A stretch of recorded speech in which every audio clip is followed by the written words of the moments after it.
श्री सच्चिदानंद सद्गुरु साईनाथ महाराज की जय। श्रीमद् भागवत साई महाकाव्य अध्याय 16 छठा चरण महासमाधि का संकेत। विजयादशमी ने लिखा साई समाधि लेख, लेकिन दूजे ही दिवस झलकी स्वप्निम रेख। प्रातः काल गणु को दिखे स्वप्न में साई नाथ, इष्ट देव को देख कर गणु ने जोड़े हाथ। गणपत कानों में पड़ी साई की आवाज, जीमो दोज मस्जिद हुई गिरिधरा पर आज। बनिए शेड़ी गांव के करते रहते खेल, तंग करें तेली मुझे ना देते हैं तेल। परेशान करते मुझे ठीक नहीं है काम, जगह छोड़कर जा रहा अब मैं अपने धाम। गणपत तुम जल्दी उठो पकड़ो शिरडी राह, तन को ढकना फूल से पूरी करना चाह। दास गणु तन के उठे लगे सुबह वीरान, यथा शीघ्र ही कर दिया शिरडी को प्रस्थान। पंढरपुर से वे चले पहुँचे शिरडी ग्राम, महासूर्य तो कर रहा धरती पे विश्राम। साई समाधि सामने शुरू किया हरि नाम, भजन चले दिन रात दिन गूंजा साई नाम। गूथे फूल हरि नाम के बनी भजन की माल, अर्पित गणपत ने किया पुष्पमाल का थाल।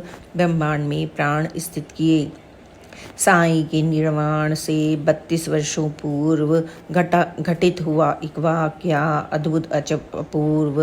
मार्गशीर्ष का माह था, पूर्णमासी रात, किया दमा के रोग ने साईनाथ पर घात। असहनीय थी वेदना खासी उखड़ी घोर, प्राण निकलने के लिए पल पल मारे जोर।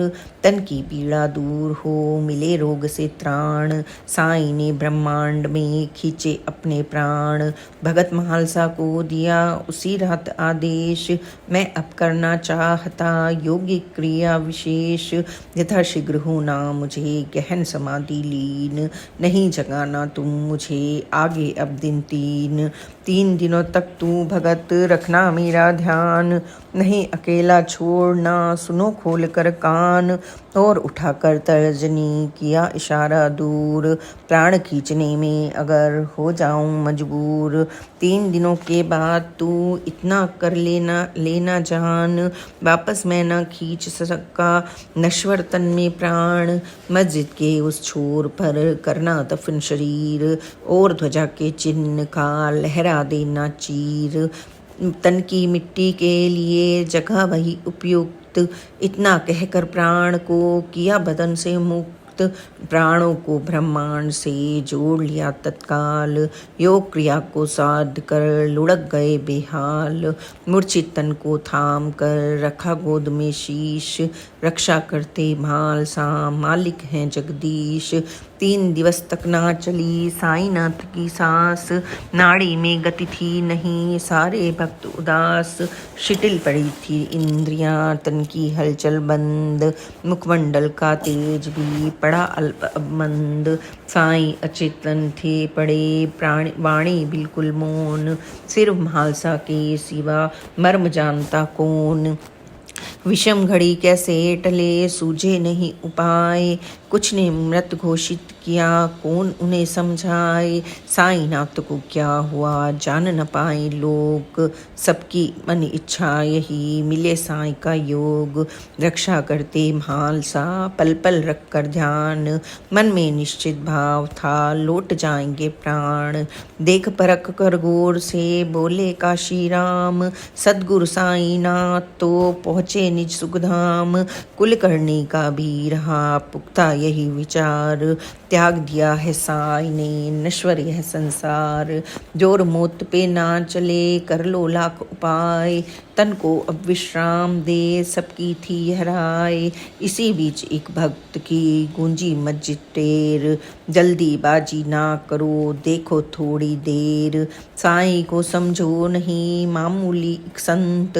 अद्भुत उनके वाक्य लीला अजब अनंत, सद्गुरु साई के वचन होते नहीं असत्य।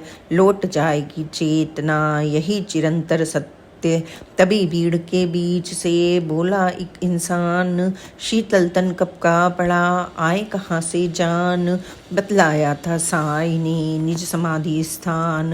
हमको करना चाहिए मिट्टी का कल्याण, शीघ्र बुलाओ पंच को और मुख्य इंसान। उनके सम्मुख कर दफन यह काया वे जान। अंतिम क्रिया को करो अब सब मिलकर पूर्ण, सब कुछ करो विधान से रसम रहे न अपूर्ण। लोग बहसते कर रहे बजे रात्रि के 3, साईं तन हलचल हुई ध्यान महल सा दीन।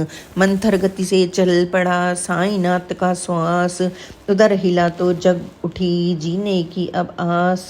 तन में लौटी चेतना हुआ प्राण संचार, मुरझाए चेहरे खिले देख उन्हें साकार। अल्पकाल में साईं ने दी निज आंखें खोल, भक्तजनों के ही में खुशी रही थी डोल। हटा देखते देखते दुख का विकट पहाड़, योग क्रिया को पूर्ण कर हुए साईं साकार। साईं ने ब्रह्मांड में क्यों खींचे थे प्राण, उनके योगी कार्य का था उद्देश्य महान। ईश्वर के सहयोग का मिला उन्हें सहकार, जग में लौकिक कार्य फैला विशद अपार। साईं ने परमार्थ का किया निरंतर काम, लाभान्वित उनसे हुए जग के लोग तमाम। अप्रत्याशित रूप से शिरडी साईं धाम, दूर दूर से यात्री आने लगे तमाम। 32 वर्षों तक चली लीला अपरंपार, कलयुग में जग को मिला साईं का अवतार। सद्गुरु साईं ने किया उपसुखमय यह संसार, लिया जगत कल्याण का निज कंधों पर भार। उनके कार्यों का कभी लिख सकते ना लेख, महासमाधि बाद भी खींच रहे वे रेख।